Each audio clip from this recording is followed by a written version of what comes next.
सद्गुरु स्वामी सर्वानंद महाराज जी का यह प्रसंग तो ऐसा अद्भुत है कि रात्रि के समय सबसे कह दिया, अगर कल प्रातःकाल भंडारे का सामान नहीं आएगा तो हम यह मेला छोड़कर चले जाएंगे। नागपुर के प्रेमी थे हिंगुरानी जी, उन्हें भी कह दिया कल प्रातःकाल तैयार रहना, सुबह 3:30-4 बजे हम भग जाएंगे। अब हिंगुरानी जी की दोनों बेटियां गेट पर बैठी हैं, अपने पिता से कहती हैं कि पापा कितने बजे भागने वाले हो।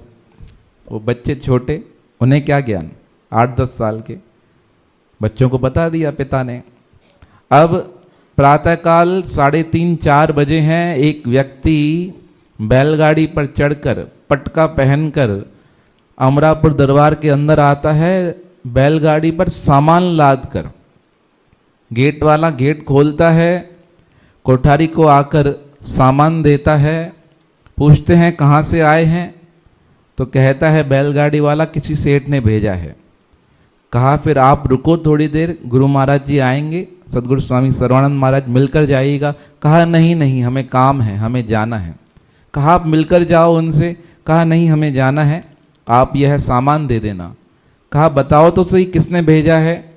हाथ में पर्ची थमा दी, कहा अपने गुरुजी को दे देना। और वह बैलगाड़ी वाला 3:45 बजे चला गया।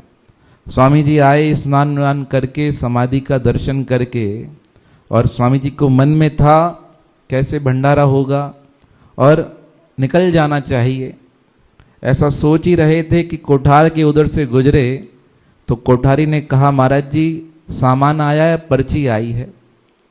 और पर्ची स्वामी जी के हाथ में पकड़ाई तो स्वामी सर्वानंद महाराज जी को रोना आ गया। सबने पूछा महाराज जी क्या हुआ, किसने भेजा है, आपके आंखों में आंसू।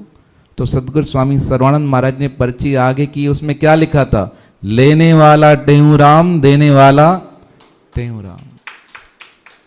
कहा ये सब भंडारे जो चल रहे हैं, ये सब चीजें हो रही हैं, कौन संभाल रहा है, ये गुरुजी ही संभाल रहे हैं।